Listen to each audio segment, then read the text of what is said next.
Suphala Malay Sheetla सस्य श्यामला मातरम वंदे मातरम। 1908 সালের 11ই August কিংসফোর্ডে বন্দে মাতরম বলার দোষে যে বালককে বেত মারার হুকুম দিলেন ব্রিটিশ সরকার, তারই পক্ষে দাঁড়িয়ে ক্ষুদিরাম বসু ও প্রফুল্ল চাকি সাহেবের ফিটেন গাড়ি লক্ষ্য করে বোমা চালালেন মুজফ্ফরপুরে।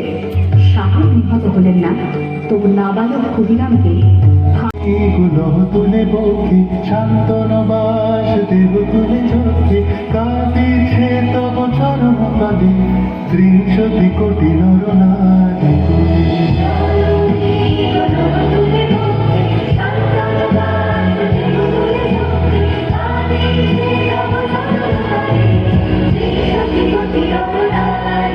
যারা সর্বগত তারা এখনো জানে স্বর্গের যে প্রিয় জনভূমি এসো স্বদেশ তোদের মহাদেখানো সেই মৃত্যুর ভয়ের চরম চুপি। যারা জীর্ণ জাতির বুকে জাগালো আশা মন মলির মুখে জোগালো ভাষা আজি রক্ত কমল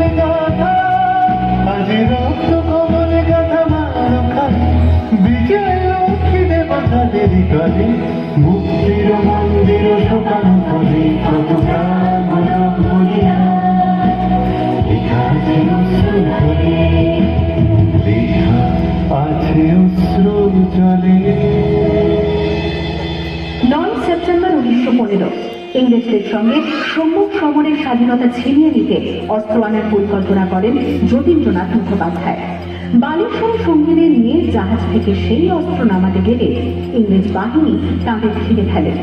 বুড়িবালনের তীরে লড়াই বাঁধে বিরাট ইংরেজ বাহিনী বনাম বাঘা যতীন ও তার 4 সতীর্থদের। এককালে শুধু ভোজালি ঘাটে যিনি বাঘ মেরেছিলেন সেই বীর সেদিন লুটিয়ে পড়লেন। আমি হাসি হাসি পড়ব ও মা হাসি হাসি পড়ব ফাঁসি দেখবে ভারতবাসী একবার বিদায় দে। সূর্য ছিল সূর্য সেনের রক্তে আহ্বান শোনো আহ্বান হাসি মাথা বলতে দুস্তান দুস্তান ফের বন্যার মতো বেরিয়ে আহ্বান শোনো আহ্বান হাসি মাথা বলতে দুস্তান ফের বন্যার মতো বেরিয়ে যুগ সঞ্চিত শক্তি দিয়েছে সারা হিমগিরি সুন্দর সূর্যের তারা যাত্রা শুরু করছে ছুটে দুর্বার লেগে তুটি উত্তাপ জানে উত্তাপ নাচে মুক্ত শতটি যাত্রা শুরু করছে ছুটে দুর্বার লেগে তুটি উত্তাপ জানে উত্তাপ নাচে মুক্ত শতটি। এই শুধু সুখ যে নবপ্রাণী জেগেছে রণসাজে সেজেছে অধিকার অর্জনে এই শুধু সুখ যে নবপ্রাণী জেগেছে রণসাজে সেজেছে।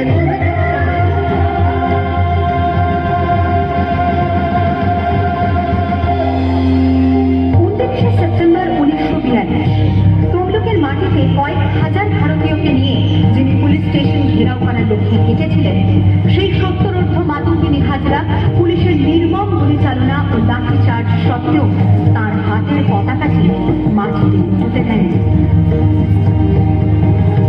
আর ঠিক তার পরের বছর 1943-এর 30শে ডিসেম্বর জাপান সরকারের অধীনে থাকা আন্দামান দ্বীপ সেটি হস্তান্তর করা হল ইন্ডিয়ান ন্যাশনাল আর্মিকে। পোর্ট ব্লেয়ারের মাঠে তিরঙ্গা পতাকা তুললেন সুভাষচন্দ্র। এটাই স্বাধীন ভারতের মাটিতে প্রথম তেরঙ্গা ঝান্ডা।